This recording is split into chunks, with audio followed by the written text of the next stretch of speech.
नमस्कार दोस्तों, average achievers पे आपका बहुत बहुत स्वागत है। दोस्तों, आज मैं एसएससी एमटीएस के जो भी 35 से 40 दिन बचे हुए हैं, लास्ट के दिन, मैं उनके बारे में चर्चा करना चाहूँगा कि कैसे जो भी बचे हुए दिन में उनमें पढ़ाई किया जाए। और इससे पहले मैं 50 दिन के लिए बचे हुए 50 दिनों के लिए मैंने वीडियो बनाया हुआ है एक, लेकिन तब पर भी बहुत सारे स्टूडेंट्स की क्वेरीज आ रही थी कि सर जब मॉक लगा रहा हूँ तो मेरे नंबर नहीं बढ़ रहे हैं। तब नंबर कुछ भी तरीका बताइए कि जिससे नंबर बढ़ने का बढ़े, कैसे भी करके कुछ नंबर बढ़ने का कोई तो उपाय बताइए। तो उस पे मैंने सोचा कि चलो भाई ठीक ही है, लड़के बोल रहे हैं तो एक और वीडियो बना देता हूँ, कुछ तो तरीका बताऊं जिसको इम्प्लीमेंट कर सके लड़के। तो देखिए क्या होता है ना कि आपकी जब पढ़ाई जब एक अच्छे लेवल पे चली जाती है, तो आप कभी भी जब आप अपने एक सेचुरेशन लेवल पे पहुंच जाते हो ना, तो उसके बाद की हर एक चीजों को करने में काफी कठिनाइयां होती है। यानी कि आप जैसे कि आप 70 नंबर ला रहे होगे, तो 70 से 75 जाना अब काफी मुश्किल होगा, क्योंकि आप हर चीजें जान चुके होते हो। बहुत कम ही चीजें ऐसी हुए हैं जो आप नहीं जानते हो, या अब थोड़े थोड़े से भी नंबर बढ़ाने के लिए आपको बहुत सारा मेहनत करना पड़ता है। तो कैसे तब इतनी परेशानियों में भी कैसे, मतलब कि नंबर एक होता है ना कि या एग्जाम के दिन ही बढ़ जाए, या मॉक में कुछ कैसा ऐसा ट्रिक लगाया जाए जिसके चलते कि नंबर्स कुछ तो अधिक आए। तो उसी के लिए जो हम लोग जैसे जो पहले से स्टूडेंट्स जो एग्जामिनेशंस बहुत सारे दिए हुए हैं, अगर उनके अप्रोच कैसे होते हैं, या वो कैसे नंबर अपना इंक्रीज करते हैं, या क्या ट्रिक लगाते हैं कि जिससे नंबर बढ़ने का चांसेस बढ़े, तो उन्हीं के बारे में आज मैं बात करने वाला हूं। सबसे पहले तो अगर आपका मैथ्स, रीजनिंग या इंग्लिश या जीके में कोई भी ऐसा टॉपिक हो जिससे आपको बार बार क्वेश्चंस आ रहे होंगे और मॉक में आपसे वो क्वेश्चन बन नहीं रहा है, तो आप तो अभी आपके पास 35 दिन है, तो आप आराम से पढ़ सकते हैं उन सब चीजों को। सबसे पहले तो अगर ये वाली मेजर प्रॉब्लम आ रही है कि कहीं कोई आपका टॉपिक छूट गया हो, अगर उससे क्वेश्चन आ रहा हो, नहीं बन रहा हो, तो आप उसको पढ़ लीजिए। ये तो हो गई जो टॉपिक छूटा हुआ है उसकी बात। मैथ्स और रीजनिंग में अब तो किसी के टॉपिक छूटे नहीं ही होंगे और सबके मैक्सिमम टू मैक्सिमम मार्क्स आ ही रहे होंगे। जैसे कि अगर आपको एसएससी एमटीएस में सिलेक्शन लेना है फाइनली, तो आपको सबको मालूम होगा कि इधर मैथ्स और रीजनिंग के 50 नंबर में से आपको 45-46 नंबर लाने ही लाने हैं। उससे कम नंबर लाने पे फिर इधर बहुत मुश्किल होने लगता है। फिर मैथ्स, इंग्लिश और जीके में उतने नंबर नहीं आ पाते हैं। तो जिसके भी इधर मैथ्स और रीजनिंग में अपने अच्छे मार्क्स बन रहे हैं, इंग्लिश भी ठीक ठाक हो जा रही है, या इंग्लिश थोड़ी बहुत इधर उधर हो जा रही है और जीके भी हो रही है, तो मेरा आज का जो ध्यान है ना वो इंग्लिश और जीके पे ही होने वाला है। सबसे पहले तो अब आपके पास जो भी टाइम बचा हुआ है, आप इसमें करंट अफेयर्स को ज्यादा से ज्यादा पढ़िए, और जीके की जो भी टॉपिक जिससे ज्यादा क्वेश्चंस आते हैं आप उनको पढ़िए। प्रीवियस ईयर में आपने देखा होगा कि जिन किसी भी सेक्शन से ज्यादा क्वेश्चन आ रहे होंगे आप उनको बार बार पढ़िए, लगातार पढ़िए। और जीके में आप जितनी सारी चीजें पढ़े होंगे आप उसको बार बार रिवाइज कीजिए, क्योंकि एग्जामिनेशंस पास करने का सबसे बड़ा तरीका होता है ना कि आप जिन चीजों को पढ़े हैं, यानी कि आपको जो चीजें आती हैं वो चीजें गलत नहीं होनी चाहिए। अभी मैं बता रहा हूँ आरआरबी एनटीपीसी का जो आंसर किया आया है 16 अगस्त को आंसर किया आया था, जिसमें से मैंने 1-2 क्वेश्चंस मैथ्स के इतने छोटे छोटे क्वेश्चंस मैंने गलत कर दिए हैं कि मुझे खुद पता नहीं चल रहा है कि मैं ये वाले क्वेश्चंस कैसे गलत कर दिया हूं। मैं बहुत आसान से क्वेश्चंस, इसीलिए मॉक इसीलिए बोला जाता है लगाने के लिए बार बार। एक तो आपका टाइम का मैनेजमेंट होता रहेगा, और जो चीजें आप गलती कर रहे हो एग्जामिनेशंस के प्रेशर्स के कारण, वो आपके धीरे धीरे जितने ज्यादा आप मॉक लगाते हैं वो कम होते हैं।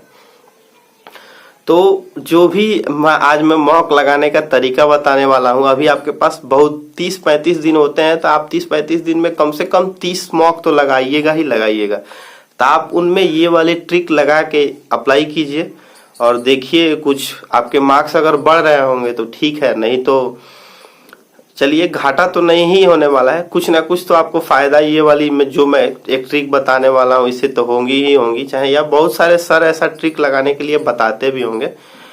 तो ये वाली जो ट्रिक होती है ना, वो मैक्सिमम वो इंग्लिश और जीके वाले सेक्शंस में ही लगाया जाता है। मैथ्स और रीजनिंग के जो ऐसे सेक्शंस हैं जो दो, आप इसमें वो वाले ट्रिक नहीं लगा सकते, आप इसमें तुक्का नहीं लगा सकते हो, ठीक है ना। तो मैथ्स और रीजनिंग की तो बात छोड़िए, नंबर्स आपको अपने जीके में और इंग्लिश में ही बढ़ाने हैं। मैक्सिमम लड़कों के नंबर्स जो हैं जीके और इंग्लिश में ही कम आ रहे हैं, तो वो उन्हीं में बढ़ाने के लिए वो कुछ ना कुछ चाहते हैं। तो उसका सबसे बड़ा जो तरीका है मैथ्स और रीजनिंग, जीके और इंग्लिश में नंबर बढ़ाने के ना, वो है कि आपको पहले तो जितने सारे क्वेश्चंस आपको 100% मालूम है, सबसे पहले तो आप उनको कर लीजिए। फिर उसके बाद आपको जो थोड़े थोड़े डाउट वाले क्वेश्चंस हैं आप उनको कर लीजिए। लेकिन उसके बाद भी बहुत सारे ऐसे क्वेश्चंस होते हैं ना कि जिनको आप, क्वेश्चंस जितने भी आते हैं ना, जब आप पढ़ाई किए हो तो आप, ऐसा नहीं है कि कोई क्वेश्चंस ऐसा आ जाता है कि जिसके बारे में आपको मालूम ही नहीं है। आपने उन क्वेश्चंस को पढ़ा हुआ जरूर होते हैं, लेकिन आपको उसके एग्जैक्ट आंसर नहीं याद आते हैं।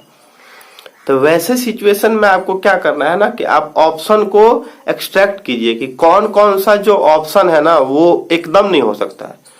अगर एक ऑप्शन भी या दो ऑप्शन अगर आप निकाल लेते हो कि ये दोनों क्वेश्चंस के आंसर नहीं हो सकते हैं, और दो ऑप्शन ऐसा बच जाता है कि इन दोनों में से कोई ना कोई एक आंसर हो, तो आप वैसे क्वेश्चंस को एकदम फ्रीली जो आपको लगे उस आंसर को मार्क कीजिए।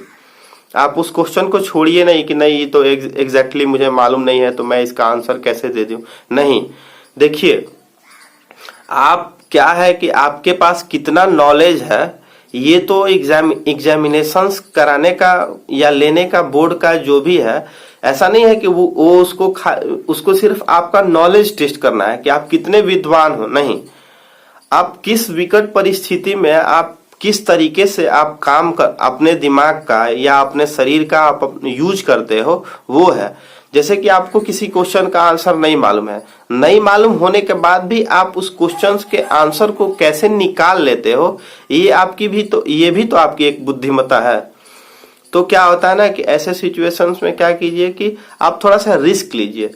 रिस्क लेने में क्या होता है, क्या होगा अगर एक क्वेश्चन अगर आपने गलती भी कर दी तो 0.25 मार्क्स ही करते हैं। तो वैसे क्या होता है ना कि जब भी आप मॉक लगाइएगा तो जिन क्वेश्चंस के बारे में आपको नहीं भी मालूम हो, अगर आपने उन क्वेश्चंस को कभी ना कभी पढ़ा हो और एग्जैक्ट आंसर आपको उसका नहीं याद आ रहा हो, अगर एक ऑप्शन भी या एक ऑप्शन भी मिनिमम अगर एक ऑप्शन भी आप निकाल लेते हो कि ये वाला नहीं होगा, ये वाला इस क्वेश्चंस का आंसर नहीं होगा, तब पर भी आप उस क्वेश्चंस के आंसर को टिक कीजिए। स्पेशली जीके और इंग्लिश में आप ऐसे करके जब मॉक लगाइएगा ना, तो धीरे धीरे आप में ये भी एक आदत जो है ना डेवलप हो जाएगी कि आप आंसर को कैसे एक्सट्रैक्ट कर लेते हो। कोई चीज नहीं मालूम होने के बाद भी आप उसके आंसर को कैसे सही टिक करते हो। तो ऑब्जेक्टिव टाइप का एग्जामिनेशन होने का ये भी एक मोटो है कि आप बुद्धिमान तो हो ही, आप पढ़े लिखे तो हो ही, आप कितना जानते हो ये तो आपने पहले जितने भी क्वेश्चंस आपको आ रहे हो तो वो कर ही दिए हैं। लेकिन जिन क्वेश्चंस के बारे में आपको नहीं मालूम है या आप पढ़ के भूल गए हो, तब पर भी आप उस क्वेश्चंस का आंसर कैसे सही निकालते हो, तो वो भी एक आपकी एक इंटेलिजेंस है। और जब वैसी प्रक्रिया आप रोज रोज अपने मॉक में ही लगाइएगा ना, तो धीरे धीरे आपकी वो आदत डेवलप हो जाएगी। और धीरे धीरे आप क्या होगा ना कि एग्जामिनेशंस में भी जाइएगा तो जो क्वेश्चंस आपको नहीं भी मालूम है तो आप उसका आंसर एक्सट्रैक्ट करने की आदत हो जाएगी, जिसके चलते आप उसका आंसर निकाल लीजिएगा। क्योंकि देखिए ये जितने भी अभी मैंने आपको बातें बताई, ये आंसर एक्सट्रैक्ट करने वाली बात है। ये सिर्फ मैं नहीं, ये बहुत बड़े बड़े टीचर्स भी ये बातें बोलते हैं कि आपको भाई आपको आंसर निकालने भी आना चाहिए कि ऑप्शन में कौन सा आंसर होगा, आपको एग्जैक्ट आंसर नहीं मालूम होने के बावजूद भी। क्योंकि देखिए अभी जो इंग्लिश है या जीके का सेक्शंस है, ये दो सेक्शंस ऐसी चीजें होती है ना कि आप पढ़े हर चीज है, लेकिन है कि बहुत सारी चीजें हैं कि आप बहुत कुछ दिन पहले पढ़े हो, आप उसको एग्जाम से 1 महीना पहले 1.5 महीना पहले आप उसको रिवाइज नहीं कर पाए हो, वो चीजें आपके दिमाग में एग्जैक्टली नहीं आ पाती हैं। तो उसके लिए हमें वो सारी ट्रिक्स को फॉलो करनी पड़ती हैं, जिसमें हम लोग वो तुक्का लगाना जिसको बोलते हैं हम लोग, तुक्का लगा के आंसर देते हैं। ये तुक्का लगाना काफी ज्यादा फायदेमंद होता है। मुझे तो इससे 1 टीयर एग्जामिनेशन, जो भी जितनी भी परीक्षाएं 1 टीयर में होती हैं, 1 टीयर की एग्जामिनेशन में ये तुक्का लगाना बहुत फायदेमंद होता है, बहुत फायदेमंद होता है। आप मॉक से ही इस चीजों को बार बार अप्लाई कीजिए, आप देखिए आपको एग्जामिनेशंस में इस चीज का फायदा जरूर होगा। अगर इसके बाद भी आपके मार्क्स नहीं बढ़ते हैं तो फिर कोई ट्रिक नई ट्रिक देखा जाएगा, या पहले आप इस ट्रिक को अप्लाई करके देखिए, तब आप बताइए कि आपके मार्क्स इंक्रीज हो रहे हैं कि नहीं हो रहे हैं। हाँ, 1-2 बार अगर आपके मार्क्स 2-4 नंबर या कुछ नंबर आपके अगर डिक्रीज भी कर जाते हैं, आप ज्यादा तुक्का लगा देते हैं, तो उससे घबराना नहीं है। आप उस चीज को आदत बनाइए, आदत बनाते बनाते वो चीज आपकी जब जो है ना डेवलप हो जाएगी, तो उससे आपको काफी फायदा होने वाला है। तब तक के लिए बने रहिए हमारे चैनल्स के साथ। जय हिंद, जय भारत।